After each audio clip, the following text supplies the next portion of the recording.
केवल रोहित नुहे एमाने भी छाड़ी पारंती मुंबई इंडियंस।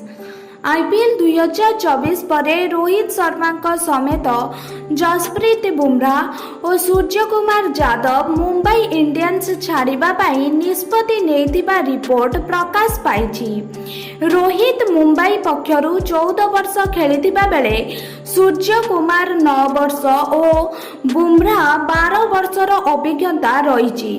चलित संस्करण आरंभ होगा पूर्व मुंबई इंडियंस हठात रोहित शर्मा बदल में हार्दिक पांड्या को दलर अधिनायक नियुक्ति करिथिला, जहाको नेई तीव्र असंतोष प्रकाश पाइला। प्रशंसक ठारू आरंभ करी मुंबईर अधिकांश खेलाड़ी एही निष्पत्ति रे संतुष्ट नथिले।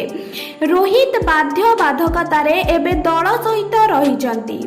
सूचनायोग्य रोहित नेतृत्व में मुंबई 5 थर चैंपियन होइछि। एबे रोहित और हार्दिक मतभेद जोगु टीम 2 भागरे भाग होई जाइतिबा कुहा जाउछि। एपरिकि मुंबई हार्दिक नेतृत्व रे क्रमागत 3टी मैच रे पराजित होइछि।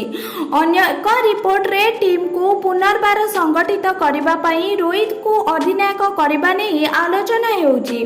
तेबे ए नै मुंबई इंडियंस पक्षरु कौनसी बयान जारी करा जाय नाही। गुरुवार सूर्यकुमार टीम सहित जोग देइछंती।